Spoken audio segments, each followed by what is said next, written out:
What's up, party peoples? So, it's about time to do a Sasha show about my trip to Cuba. It's exciting for me to actually make this video because I just want to warn people about how shit Cuba is. It's the worst place I've ever been to by such a large margin. There's no second place. There's no like, oh yeah, like, oh, I'd have to think about that. There's no thought process. If someone says, what's the shittest place you've ever been to? I'd be Cuba. They don't even have to finish the sentence. They could just be like, what's the worst? Cuba's the worst. They'd be like, no, I was just going to talk about something else. Cuba's the worst. There's nothing else I need to say. It's so bad. I don't know where to begin. First thing about Cuba that's the most obvious is that everyone tries to scam you all the time. Like, you always are getting scammed all the time. It doesn't matter what you do. It doesn't matter what you buy. You're always paying somewhere between 10 and 20 or more times the real price of anything. It doesn't matter. Cab rides, food, phone cards, internet. Doesn't matter. Everyone's scamming you all the time. Like, even when it says, like, first of all, God, I mean, there's so many points that I'm angry about. They're all just merging together. I don't even know. I can't even form a sentence. There's no internet, so that's the whole point. And even the internet cards that you buy say on them $1.50 for foreigners and like fit whatever it is, like 25 cents for locals. So you're already paying 6 times the rate anyways, just because you're not from there. But then the locals will buy the cards for 25 cents or whatever, and then they'll sell them to you for like $4. They'll be like, yeah, it's $4. I'm like, dude, it says 150 foreigners right on the card. $4, dog. That's how much it is. It's so they're always ripping you off blatantly to your face. They're so blatant about it. They don't even give a shit. Like, even when you know, they're like, we don't care. Like, example, I had one Cuban friend, right? I had actual one. I'm with friends with a Cuban guy. I'm standing next to the Cuban guy and 2 guys who are taxi drivers, and I'm trying to go from this other city back to Havana, and they're like, yeah, it'll be $60 US, and we're like, we know it's $5 a person. We know it's $5 a person. It's $5 a person. 4 people should be $20 max. And they're like, okay, $50. We're like, dude, we know that. And my Cuban friend is there fluent Cuban, going, these guys are my friends. I told them the real price. You could just charge them the normal price. The guy's like, all right, 45. So even when they know that you know that they're scamming you, that doesn't stop them at all. They don't care. They're like, well, that's what we're going to charge anyway, so what are you going to do? And the thing is, it's so shit, and there's no real competition. There's like a couple of guys there where you happen to be that have taxis, and that's it. So if you don't use those guys, you can walk or try and take the bus. But you can't take the bus because there's no actual working transport. So you'd have to like reserve a bus for the next day, or otherwise you're not going to get the bus. And sometimes, anyway, so the whole fucking thing is that's another thing. Infrastructure sucks. There's no infrastructure for anything. You're always being ripped off all the time. There's no internet. There's 3 reasons without even trying. There's 3 freaking reasons right there. The pollution is absolutely brutal. You wake up in the morning, you wake up and you go, what the fuck? And you literally you can't breathe the air. And we're not talking like standing in the middle of the road. In your room, wherever you are, you're just in your room, you can't breathe. Because it stinks. It fucking stinks. Like, and if you're walking down the street, even if you're like in a residential area, there's not a lot of cars, 1 car will go by, it fucking stinks. Because they're all old cars, they don't fix up any of the pollution, so it just absolutely reeks to be there. It is not comfortable. If you like breathing, Cuba's not a great place for you. That's yeah, I don't know what more to say that. Yeah, okay, this one doesn't even make sense. It's an island, but it takes like an hour from most places to get to the beach. Doesn't make sense. Or like the quickest, like 20 minutes to get to the beach, even though the whole thing's an island. No, there's no good beach anywhere. It's all shit, and then you have to like go on a trek just to even get to the beach. It's just fucking stupid. There's no clean toilets. Often there's no toilet paper in toilets. But yeah, the toilets are just brutal. Even if you go to like a fancy restaurant, you go to the toilet and there's just shit everywhere.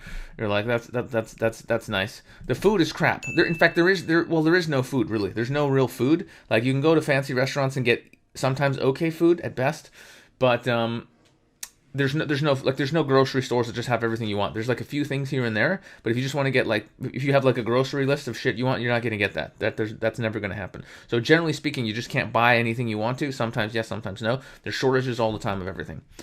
So that's stinky. They rip you off so much actually that they created a special currency just to rip off tourists more, because everything's cheap in their currency. So like a haircut, for example, was like 20 of their currency, but they're just like, no. We're going to make a currency just for foreigners that's worth 20 of our currency, but equal to the US dollar, so that we could just charge people more. So they literally made a special tourist currency, and then everybody's going to be fucking you over all the time using the tourist currency. It's brilliant. Brilliant plot. It's amazing. The service stinks. The service is absolutely brutal. Doesn't matter where you go. It doesn't matter what you do. It's absolute. Nobody cares about you. Nobody wants to serve you. There is no service. You're on your own. You just got to figure it out on your own. No, nobody gives a poop. Even at the airport. Even at the airport, they do not give a shit about you. Like, we basically almost got stuck at the airport just because. Turns out Isabel needed a visa because there was some regulation change, and so you can't go online because the internet doesn't work. So you can't go online. That's not going to happen. So you can't do that. And even if you want to make a phone call, you can't. Your cell phones don't even work in Cuba. Just forget it. And here's their extra scam layer. You have to buy a phone card just to call abroad, but that's going to cost between $2 and $4 a minute. Which, when you realize that the average wage there's like 25 bucks a month, people can't even make phone calls abroad. They can't make phone calls abroad. They can't even afford to go on the internet. So they're totally cut off from the world. It's fucking terrifying. It's absolutely terrifying because they don't want them to know what's actually happening in the world, that other people have some relative freedom and some ability to actually travel and buy things and, not fucking breathe poisoned air and eat shit food all the time. No. They're not even going to know that stuff because they can't afford to find out. It's brilliant. When we even find the card where we can pay like whatever, a couple of bucks a minute to make a phone call to a friend who can get Isabel's visa, guess what? They sold out of the cards too. So the only way we were able to escape is that we found some nice lady who had that credit on her phone, and we just paid her to use her phone. If it wasn't for that lady, we would not have been able to leave Cuba. Period. I could, but I'd have to leave her. So that'd be a real dick move. All right, honey, here's $50. You figure it out. Okay, I'll see you later, sweetheart. Didn't want to do that. Oh, but yeah, she's there like, So it was horrific, and so I don't know where to even stop. I think there's lines all the time for stuff. Like, so sometimes you have to line up just to get anything. Like, just you want to get some bread, you're gonna fucking line up for it. What's really brutal is some people are so poor, the only way they survive is by actually having the government give them a certain amount of supplies and stuff. So everybody in one day is entitled to like a loaf of bread, a little bit of rice. No, it wasn't rice. It was loaf of bread, some butter, candles, matches. I think some tobacco. What was a couple of other things? You remember? Oil and sugar. And some, maybe a little flour or something, but it's very little. But basically, your main food is like one little piece of bread like this, and that's it. So people that don't have any money, like, they survive off a loaf of bread, and that's it. And you have to line up, and you have a little book when they stamp you, when they give you your thing for the day, and sometimes you have to line up for hours just to get a loaf of bread and a couple of things. That's just normal reality for them. That's just life. So brutal, so brutal, and everybody's afraid to talk about anything because people just disappear or get killed. If you say anything bad about the government, you just get taken away. So you just don't do it, and so only if you really trust somebody, you might say like, "Oh, fucking this, when are we gonna get out of here?" or whatever, or "This sucks." But you wouldn't talk about it with anybody. You just don't say anything, otherwise you just can die. So there you go. So that's nice. Fear of being shot or kidnapped at any point by our government for any reason whatsoever is a daily reality. And we're working towards that in the West too. They're making it illegal to say lots of things where you could get in trouble. So that's, I think we're working our way up to Cuba. The saddest thing for me is the people are just scared to express themselves or be themselves or say what they want to. And you can sense the fear. You can just sense it's not even just fear, it's like the acceptance that this is normal. The acceptance of like, yep, we're fucked. There's nothing we can do. This is reality. And that's just, it is the way it is. People have accepted their lot in life. And that's really sad. That's really sad. One thing we couldn't figure out, which was like, why did we feel so bad? Like, the whole time we were in Cuba, we were sleeping. Most of the time we were just sleeping. We felt shitty. Couldn't really get out of bed. Couldn't really do anything. It was really strange. And we both were the same. We're like, what the fuck is this? Like, even though the food wasn't great, we're like, well, it wasn't food poisoning, because we've had food poisoning many times, and we know what that feels like. It wasn't food poisoning. So we're like, what is it? Why do we feel so shit? And it's like, is it the shitty air? Like, no, like, okay, it stinks, but it's not gonna wipe you out for 3 days. That's not it. And in the end, we decided, just by, I guess, gut feeling / logic, I think it's just the frequency. I think the frequency was just so low of oppression and fear that it was literally just lowering our vibrational frequency, and we just felt like shit. And then I did a little channeling, and I found out that actually, I was told, yep, it's the frequency. It's really low. You'll die if you stay there. Get the fuck out. And I was like, okay. And then we got the fuck out of there. So so that was pretty brutal.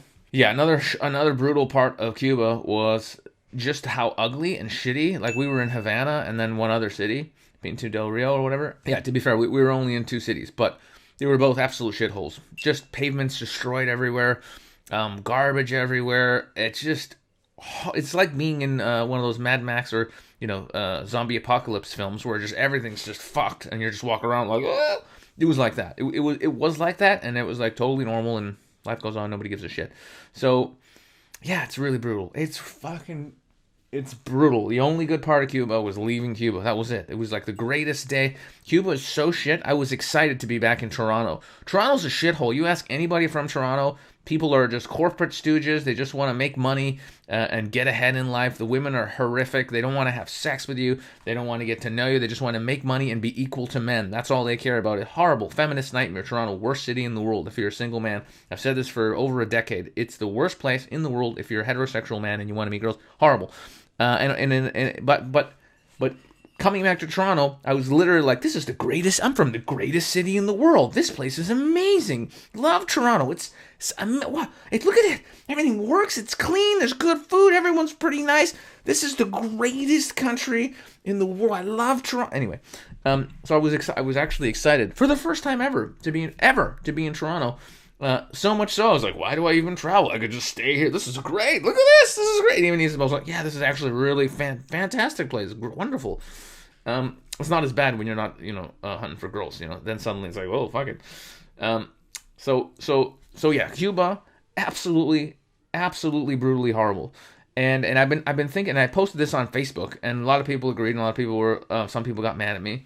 But it's true. It is a shithole. And it's not like I'm attacking the Cuban people. Cuban people, some of them are very nice people. I'll say that right away. Some of them you were actually surprised because we actually saw some people who are genuinely happy and smiling and radiant. And we're like, wow, these people are happy. So that's amazing. Some of them are totally not.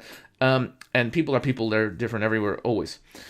But I think what I was thinking of is like, I was really shitting on communism. I'm like, fuck communism. Communism sucks. And I still think it does suck, but it only sucks because bad people are running the show. And I've been thinking about this, and here's my personal theory, right? It's not the systems that are fucked. It's the people that are actually running the show. If they're bad, low frequency, fear-based, they want power, they want money, they want control, the system's going to be shit. And like, look at USA, for example, right? Republic should work in theory, right? People vote, this person's our representative, they do what we want to. Makes a lot of sense. On paper, you go, yeah, representation, it makes sense.